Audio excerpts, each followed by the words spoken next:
भारी अतिवृष्टि से हुई फसलों की बर्बादी के खिलाफ और कई मांगों को लेकर कांग्रेस पार्टी का आमरण अनशन 7वें दिन खत्म हुआ। देगलूर के डिप्टी कलेक्टर, तहसीलदार, सीओ मैडम, नगर परिषद देगलूर, एमएसईबी भी मौजूद थे। डिप्टी कलेक्टर कार्यालय के सामने कांग्रेस के माजी नगर सेवक मीरा मोहिउद्दीन ने अनिश्चितकालीन भूख हड़ताल आमरण उपोषण पर बैठे थे। इसी मौके पर नांदेड़ जिला खासदार रविंद्र वसंतराव चौहान, माजी नगर अध्यक्ष मोगलाजी शिरशेटवार और सभी कांग्रेस के कार्यकर्ता के सामने उनकी शिरकत में आमरण उपोषण खत्म हुआ। आगे देखिए रविंद्र वसंतराव चौहान ने क्या कहा इस आमरण उपोषण को लेकर।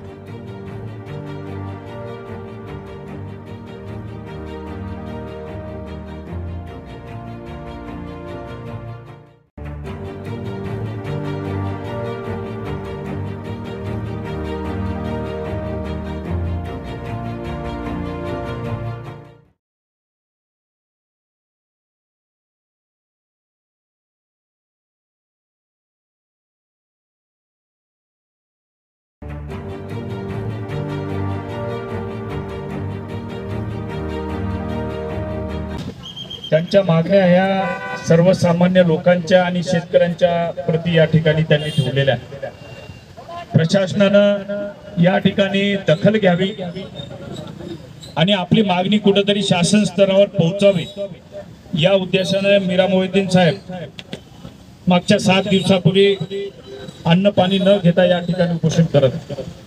आज आपण बघतो त्यांची परिस्थिती बिघडलेली आहे, त्यांना चक्कर येत आहे, त्यांच्या पोटात अन्नाचा कण नसल्यामुळे त्यांचा बीपी पण लो होत आहे। असे बरेच अडचणीला समोर देऊन मागच्या 7 दिवसांमध्ये ऊन वारा पाऊस याचा तमा न करता आमचे मीरा मोहिउद्दीन साहेब या ठिकाणी बसलेले आहेत। आज या उपोषण स्थळी मी स्वतः या जिल्ह्याचा खासदार म्हणून आपल्या नांदेड जिल्हा काँग्रेस कमिटीचे अध्यक्ष माननीय आमचे काँग्रेसचे ज्येष्ठ मार्गदर्शक मीरा मोहिउद्दीन भाई मागच्या 7 दिवसापासून जिल्हाधिकारी कार्यालयासमोर उपोषणाला बसले होते। त्यांनी बऱ्याच मागण्या जी की सामान्य माणसाशी निगडीत आहेत अशा सरकारकडे मागणी केलेली आहे। प्रति हेक्टरी 2 लाख रुपयाची मदत असेल, या ठिकाणी स्मार्ट विषयीचा जो गरीब लोकांना, सामान्य लोकांना जो लाईट बिल तिप्पट या ठिकाणी येत आहे त्याची मागणी केलेली आहे। नगरपालिकेकडे जन्म मृत्यू प्रमाणपत्राचं लवकर मिळत नसल्यामुळे त्याची तक्रार केलेली आहे। जे मोकाट जनावर या ठिकाणी जंगलमध्ये फिरत आहेत त्याचाही लवकर बंदोबस्त करावा याची मागणी त्यांनी केलेली आहे। आणि येणाऱ्या रब्बी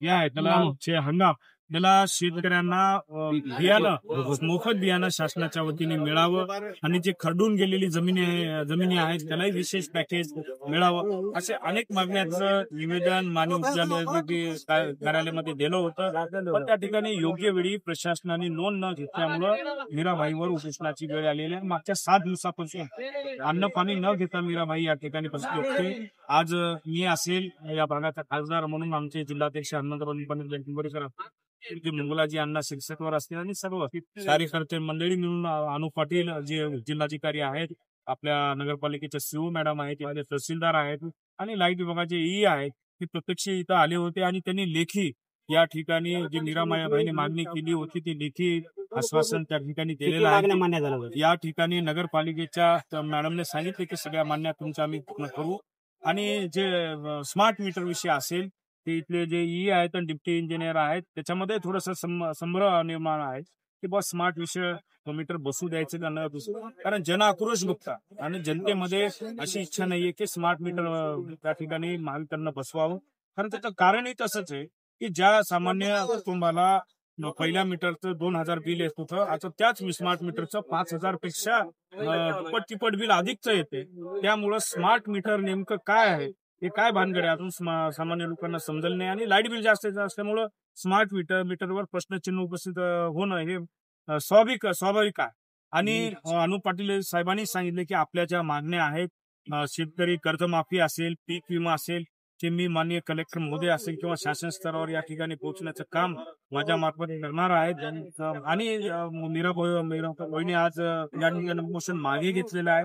जर शासन येणाऱ्या काळामध्ये या मागण्या पूर्ण जर करत नसेल तर यापेक्षा मोठा जन आक्रोश मोर्चा या ठिकाणी बेंगळुरूमध्ये काढण्याचा निर्णय सर्व काँग्रेस पक्षाच्या कार्यकर्त्यांचा. पण सर तुम्हाला यायला इकडे आमदार भेट सुद्धा घेतली नाही सर.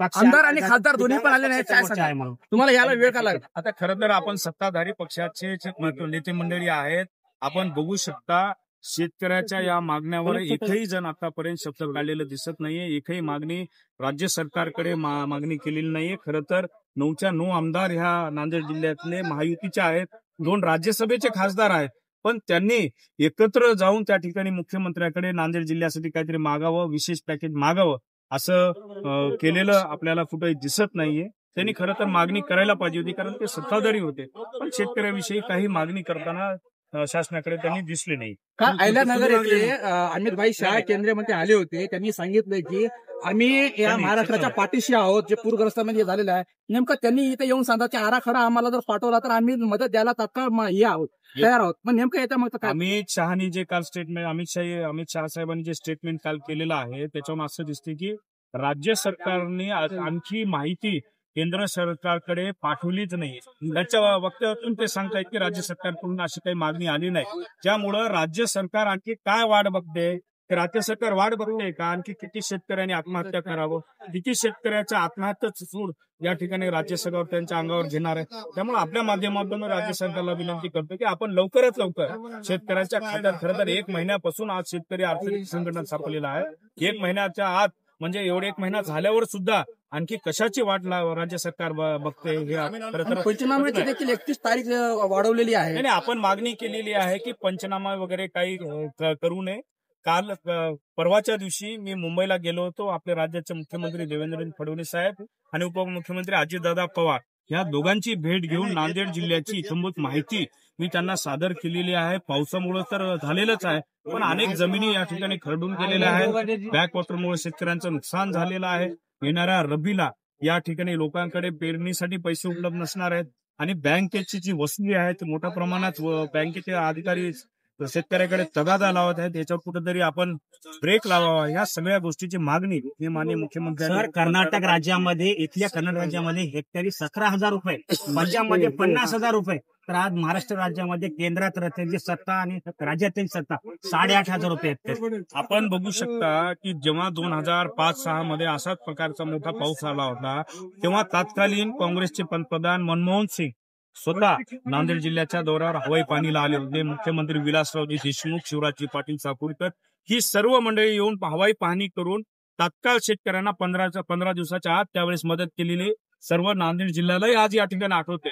पण या राज्य सरकारने किंवा केंद्र सरकारने एखादी समिती या ठिकाणी पाठवायला पाहिजे होती. केंद्र समिती या ठिकाणी पाहणी जेव्हा जेव्हा दुष्काळजन्य ओढा दुष्काळ असेल का कोरडा दुष्काळ असेल तेव्हा आपल्याला आठवत असेल की एक केंद्र शासनाची समिती येते. यांनी एक समिती पाठवायची सुद्धा तसदी केंद्र सरकार किंवा राज्य सरकारने घेतलेली दिसत नाहीये. याच्यावरून राज्य किंवा केंद्र सरकार शेतकऱ्याविषयी किती असलं आहे याच्यावरून दिसून येत. प्रश्नाप्रमाणे दिल का सर, स्वर्गीय वसंतराव चव्हाण साहेबांनी असं म्हटलं होतं की मी जेव्हा निवडून आल्यानंतर प्रत्येक तालुक्यामध्ये एक जनसंपर्क कार्यालय काढेन, जनतेच्या जे काही प्रश्न आहेत ते मी मांडणार आहे. त्यानंतर तुम्हाला सुद्धा जनतेने त्याच विश्वासाने निवडून दिले. पण आज सांगाय जर कदाचित जनसंपर्क कार्यालय आपण समस्या सोडवण्यासाठी उभारणी केली असती तर आज ही उपोषणाची वेळ आली असती किंवा अशा समस्येला त्वरित आपण जे काही उपाययोजना आहे ती करता आली असती. त्याकडे तुम्ही कशा पद्धतीने बघणार आहात आणि लवकरात लवकर अशा पद्धतीने भूमिका घेणार आहात का? तुम्ही जो प्रश्न उपस्थित केला आपण बघू शकता आजही काँग्रेसचं मला वाटतं जिल्ह्यात एवढं स्वतःच्या मालकीचं काँग्रेस कमिटीचं पक्ष कार्यालय नांदेडच्या नंतर देगलूर शहरामध्येच आहे. इथले जे आमचे अध्यक्ष आहेत त्यांनी अद्यावत या ठिकाणी केलेलं आहे. आम्ही वेळोवेळी येतो किंवा सगळं सामान्य शेतकऱ्यांच्या थेट संपर्कात या ठिकाणी मी राहतो.